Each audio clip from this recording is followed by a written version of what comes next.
जयदत्तजी नरवडे साहेब, मुरमळे तात्या, प्रदीपजी नेरकर, आमचे गुरुवरे महाराज आप्पासाहेबजी चौरे, तसेच आमचे मित्र उमाकांत सोळुंके. मला असं वाटतंय की मी सगळ्याचं एक खात्यात स्वागत असंच करावं. आता सगळ्याची नावं ही सगळीच नावं घेण्याच्या लायकीची माणसं असल्यामुळं कुठंतरी चुकलेलं मी कान धरून माफी मागतो. मी सगळ्याचं नाव टेजवरल्याचं जेवढे उपस्थित असतील एवढे मान्यवर आणि खाली बसलेले जेवढे मंडळी असतील, त्याच्यात सरपंच आहेत, उपसरपंच आहेत, ग्रामपंचायत मेंबर आहेत, सोसायटी मेंबर आहेत, ज्येष्ठ नागरिक आहेत, काही पदावरले आहेत, पण आपल्याला सगळ्याचं स्वागत करणं शक्य झालं नाही. त्याच्यासाठी मी दिलगिरी व्यक्त करतो आणि आलेल्या मान्यवरांचं हार्दिक हार्दिक हार्दिक स्वागत, हार्दिक अभिनंदन करतो आणि मी माझे 2 शब्द बोलायला चालू करतो. मित्रहो, आपण कुठलाही व्यवसाय करीत असताना, कुठलंही काम करीत असताना मी तुम्हाला 5 शब्दामध्ये माझं मनोगत व्यक्त करीन. आपण जीव ओतून केलं पाहिजे आणि सगळ्यात महत्त्वाचं नीतिमत्ता सांभाळली पाहिजे. ज्यानं नीतिमत्ता सांभाळून कुठल्याही व्यवसायात गेला तो प्रगतशील झाल्याशिवाय राहत नाही. माझी जर भूमिका सांगायची ठरली तर मी सुरुवातीचा ऊसतोड कामगार म्हणून 13 वर्षे मी ऊसतोड कामगार केलेलं आहे.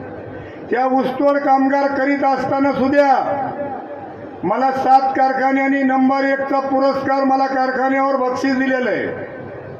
मला अभिमान आहे माझ्या कष्टाचा. मी दैवयोगानं मुकदम झालो. गेले 15 वर्ष झालं कर्नाटक कारखाना मला नंबर 1चा ऊसतोड कामगार मुकदम म्हणून मला पुरस्कार देतो. त्याचं कारण एकच आहे की आपण नीट वाटाने गेलं पाहिजे. आपण विश्वास संपादन केला पाहिजे. आपण जर विश्वास संपादन केला तर आपल्याला कुठलाही माणूस तुटक बस म्हणत नाही, तो जवळ बस म्हणतो. त्याच्यासाठी आपण इमानदार सुद्धा राहिलं पाहिजे, हे विसरू नका. मला एकच सांगायचंय, सगळ्या मंडळीला माझी विनंती, मी तुम्हाला सांगण्या इतका मोठा नाही, पण हर एक व्यवसायामध्ये इमानदारी लागते आणि इमानदारी असली तरच व्यवसाय मोठा होतो. तसंच माझा पुतण्या श्रीराम नागरगोजे व मी दोघंजण मिळून ह्या व्यवसायाला भरभराटी दिली. त्याच्यामध्ये श्रीराम नागरगोजे यांचा मोठा वाटा आहे, कारण तो कायम कर्नाटकमध्ये असतो आणि मी कायम धारूरला असतो. जे त्याला पेलत नाही ते माझ्याकडे असतं, जे मला गरज नाही ते त्याच्याकडे असतं. दोघंजण दुईकडे आम्ही सेम टू सेम बराबर चालतो.